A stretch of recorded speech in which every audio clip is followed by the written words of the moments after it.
নমস্কার, ওয়ার্ডসমিথ রিয়েলটির তরফ থেকে সবাইকে জানাই শুভেচ্ছা। বাসস্থান আমাদের সকলের জন্যই প্রয়োজন। তো আজকের ডেটে আমরা প্রত্যেকেই 10 জনের মধ্যে 8 জন 9 জনই আমরা একটা মাথা গোঁজার জায়গা খুঁজি, এবং যেহেতু এটা আমাদের সারা জীবনের একটা ইনকাম থেকে নেওয়া হয় বা কেনা হয়, সেই জন্য আমরা সব সময় চাই যে আমরা যেন খুব ভালো একটা ফ্ল্যাট বা বাড়ি পছন্দ করে নিজেদের চয়েস মতো কিনতে পারি।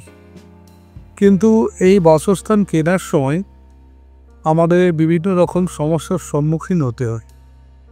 কীরকম সমস্যা?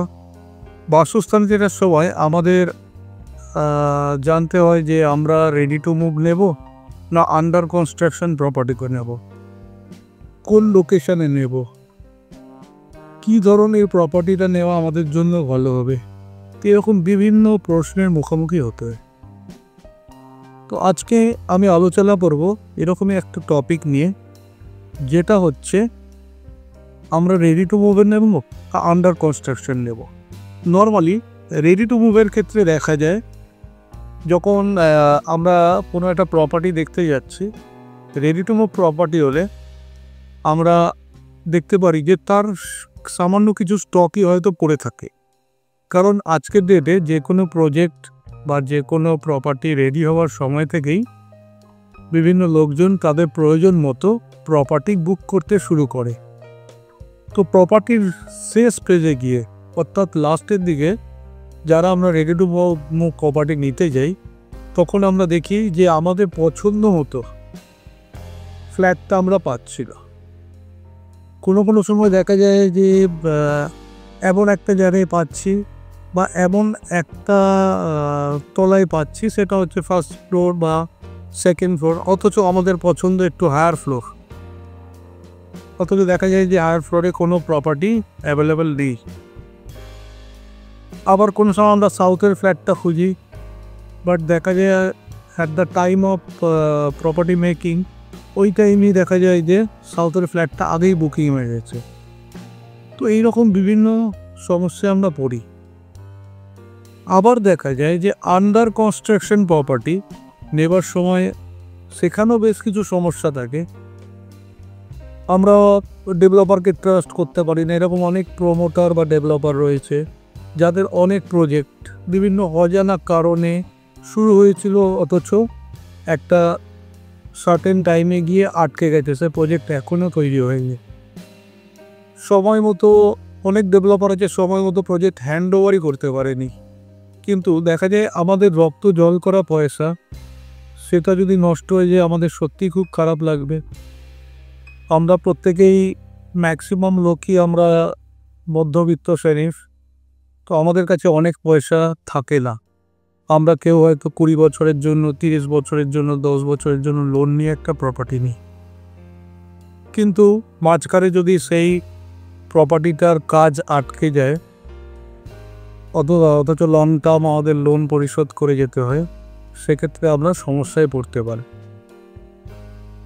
তো বেশিরভাগ ক্ষেত্রে দেখা যায় যে আন্ডার কনস্ট্রাকশন প্রপার্টিতে আমরা আমাদের প্রয়োজন মতো, আমাদের ইচ্ছা মতো আমরা ফ্ল্যাট পেতে পারি, যে ফ্ল্যাটটা আমরা পছন্দ করছি। কিন্তু কি দেখে আমরা আন্ডার কনস্ট্রাকশন প্রপার্টিটাকে আইডেন্টিফাই করব যে সেটা আমার সাথে চিট করবে না? এর বেশ কিছু পয়েন্ট আছে। যেমন প্রথমেই আমাদের দেখতে হবে যে ডেভেলপার ওই প্রপার্টিতে কাজ করছে, সেই ডেভেলপার রিনাউন্ড কিনা, তারা আরও আগে অনেক প্রজেক্ট তৈরি করেছে কিনা, তাহলে আমাদের বিশ্বাস করতে খুব সুবিধা হয়, অর্থাৎ একটা ট্রাস্ট তৈরি হয়ে যায়। বিভিন্ন বড় ডেভেলপার আছে, PS group, Merlin group, Shriram group, Shapoorji Pallonji, এরা রিনাউন্ড ডেভেলপার, এদের প্রজেক্ট নেবার ক্ষেত্রে তো কোনো সমস্যাই নেই। যারা কম রিনাউন্ড, তাদের ক্ষেত্রেও আমাদের দেখে নিতে হবে ওই প্রজেক্টের রেরা নাম্বার আছে কি না। কোনো প্রপার্টিতে রেরা থাকলে আমরা ধরে নিতে পারি যে সেই প্রপার্টি নেবার ক্ষেত্রে কোনো সমস্যা আমাদের হবে না। কারণ কোনো ক্ষেত্রে কোনো কারণে যদি সেই প্রপার্টি তৈরি হতে হতে কোনো কারণে কিছুদিনের জন্য বন্ধ হয়ে যায়, অথবা টাইমে যদি আমাদের হ্যান্ড ওভার না করে ডেভেলপার, তাহলে রেরা অথরিটি আমাদের এটা অ্যাসিওর করে যে ডেভেলপার আমাদেরকে তার জন্য যে মনিটারি প্রবলেম হবে বা মনিটারি ড্যামারেজ হবে সেটা দিতে বাধ্য। তাছাড়া আমাদেরকে প্রথমে যেমন লেআউট দেখানো হয়, যেমন প্ল্যানিং দেখানো হয়, সেগুলো অনুযায়ী ডেভেলপার প্রজেক্ট তৈরি করতে বাধ্য, অর্থাৎ সেখান থেকে কোনো রকম ডেভিয়েশন করবে না বা করতে পারে না। দ্বিতীয় ক্ষেত্রে আমাদের এটা দেখে নিতে হবে আন্ডার কনস্ট্রাকশন প্রজেক্টে যে কী কী অ্যামিনিটিস আমরা পাচ্ছি। বিভিন্ন অ্যামিনিটিসের মধ্যে আছে swimming pool, gymnasium, children's park, joggers park, এরকম বিভিন্ন অ্যামিনিটিস রয়েছে। আমাদের এটা দেখে নিতে হবে যে সেই অ্যামিনিটিসগুলো আছে কি না, অর্থাৎ আমাদের প্রয়োজন মতো অ্যামিনিটিস সেখানে আছে কি না। বিভিন্ন আন্ডার কনস্ট্রাকশন প্রজেক্ট যেটা রেরা অ্যাপ্রুভড বড় প্রজেক্টের ক্ষেত্রে নর্মালি 2 বা 3 লেয়ার সিকিউরিটি থাকে। সেক্ষেত্রে আমাদের জন্য, অর্থাৎ আমরা যারা ফ্ল্যাট কিনতে চলেছি তাদের জন্য সুবিধা হয় যে 2 বা 3 লেয়ার যদি সিকিউরিটি থাকে, সেক্ষেত্রে কোনো রকম সিকিউরিটি প্রবলেম এই প্রজেক্টে হবে না। তৃতীয়ত, রেরা থাকা মানে সমস্ত পেপারপত্র ওকে, অতএব যে কোনো ব্যাংক নর্মালি লোন দেয়, সেটা গভর্নমেন্ট ব্যাংক হোক বা প্রাইভেট ব্যাংক হোক, সেটা আমাদের দেখে নিতে হবে। বড় ধরনের রেরা প্রজেক্টের ক্ষেত্রে নর্মালি দেখা যায় এই সমস্ত প্রজেক্টগুলোর কাছে বা ডেভেলপারের কাছে ওয়াক থ্রু ভিডিও থাকে। ওয়াক থ্রু ভিডিও দিয়ে আপনারা এটা পরিষ্কার বুঝতে পারবেন যে প্রজেক্টটা কী ধরনের হতে চলেছে। পুরো প্রজেক্টের একটা ভিউ ওয়াক থ্রু ভিডিও থেকে বোঝা যায়।